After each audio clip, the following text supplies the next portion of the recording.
복숭아꽃이 흐드러지게 핀 아름다운 봄날, 유비, 관우, 장비. 이 세 사람은 복숭아나무 아래서 형제의 연을 맺고 한나란 시에 죽을 것을 맹세합니다.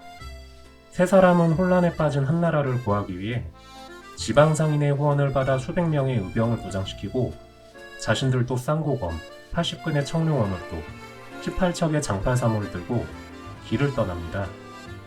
그뒤 이 세 사람은 전설의 무용을 뽐내며 한나라 왕실의 부흥을 내걸고 영웅적 활약을 펼치며 그 시대의 레전드가 됩니다. 나관중의 소설 삼국지 연의의 이야기입니다. 익히 알려진 이야기인데 좀 비현실적이라는 생각이 들지 않나요?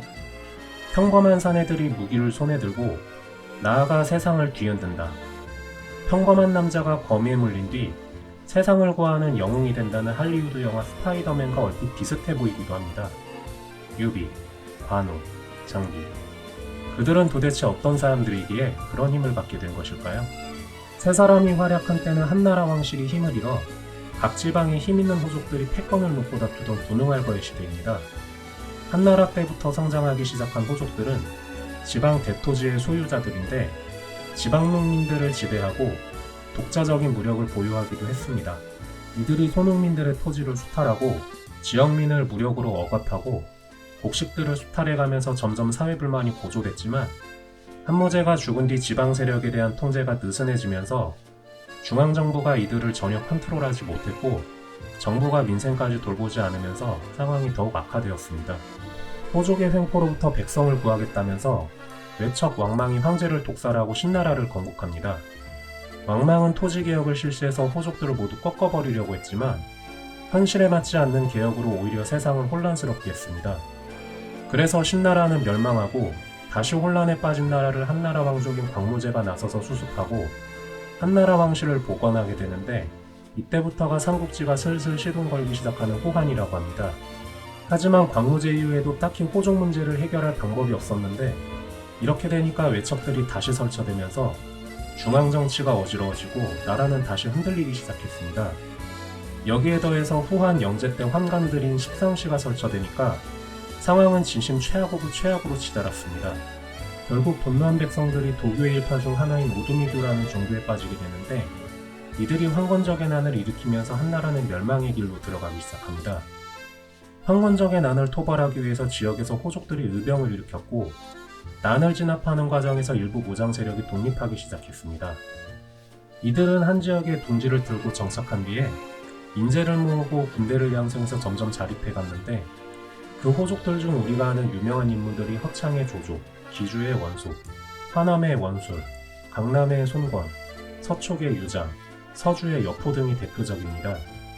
이 사람들은 지방의 유력한 호족이거나 중앙의 무장 출신인데 마치 우리나라 후삼국 때 신라장군 경원이 신라를 배신하고 호백제를 건설해서 개성호족 왕건이 고려를 건설한 것과 마찬가지입니다. 그러면 유비, 관우, 장비는 지방호족 출신이었을까요? 세 사람의 출신은 정확히 알 수는 없습니다. 정사는 굳이 따지자면 도원결이 이후부터 다루고 있는 듯하고 야사는 통일된 내용도 없이 제각각인데다 소설은 그냥 작가의 상상력을 더한 소설일 뿐입니다. 그렇지만 유비는 한나라 황실의 황족이라는 점에서 호족이었을 가능성이 높습니다. 관우와 장비는 높은 무예를 볼 때 호족 집안에서 양성된 무인이었을 것 같긴 합니다. 그래서 동탁을 토벌하러 나선 호로관 전투 때 두 사람이 마공수, 보공수 같은 평민병사의 직책을 받았을 것입니다. 유관장 세 사람이 호족이었다면 맨 끝자리 말단장교의 직책을 받지 않았을까요?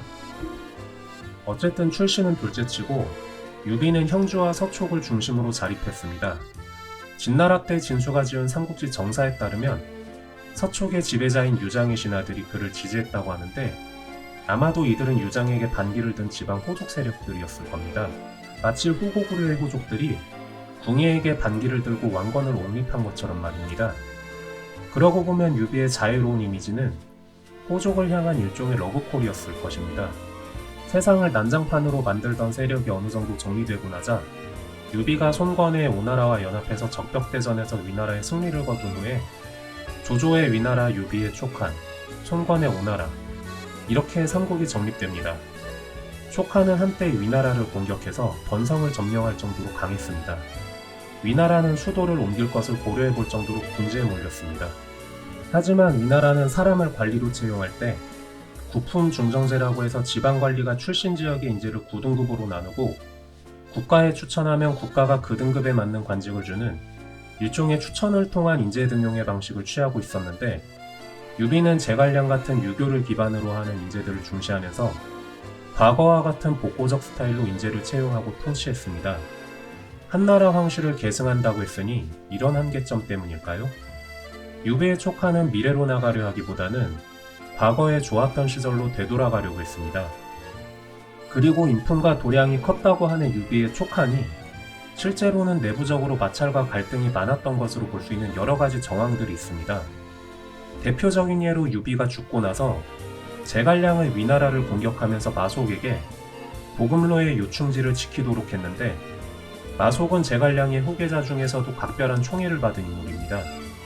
제갈량은 마속에게 산 아래에 진을 치라고 주문했는데 마속이 이를 어기고 산 위에 진을 쳤고 결국 이 때문에 전투에서 패배하고 맙니다. 이때 제갈량이 울면서 마속을 군법 위반으로 사형에 처했다고 해서 육참마속이라는 고사성어가 생겼는데, 마속의 명령 불복종은 현지 사령관의 재량권의 문제로 볼 수도 있지만 문제는 이런 일이 반복되었다는 것이고, 이건 제갈량에게 큰 고민거리였습니다. 그리고 제갈량은 형주의 장수로서 항복해온 위헌을 의심했고 유장의 휘하장수였다가 항복한 법정의 배신으로 큰 낭패를 겪기도 했습니다. 유력한 장수와 신하의 배신이 계속 일어난 것은 그만큼 총나라의 권력이 취약했음을 의미합니다. 우리가 알고 있는 제갈량이 사실 호족의 지지를 받지 못했거나 아니면 정치적 견해가 호족들과 충돌하는 일이 많았던 것으로 볼 수 있습니다. 제갈량의 엄격한 통치와 위헌의 배신적인 태도, 그리고 무엇보다 관우와 장비가 부하장수의 배신으로 목숨을 잃었다는 점을 생각해보면 촉한에는 끊임없이 부하들이 동요하고 상관에게 불복종했다는 점을 알 수 있습니다. 그리고 유비가 죽고 나서 뒤를 이은 아들 유선의 무능함까지 하나로 묶어보면 결국 촉은 서촉, 형주 호족 세력들의 지지를 잃은 것으로 볼 수 있습니다. 정리해보면 위나라가 실용적인 방식으로 호족을 능력 중심으로 채용해서 그 인재들을 강력한 중앙정부를 통해 관리했던 것과 비교해보면 총나라는 호족과의 관계를 푸는데 실패한 것입니다. 결국 촉하는 삼국 중에서 가장 먼저 멸망하고 말았습니다. 이것은 호족의 시대라는 그 당시의 상황을 생각해보면 당연한 결과입니다. 이만 영상을 마치겠습니다. 시청해주셔서 감사합니다.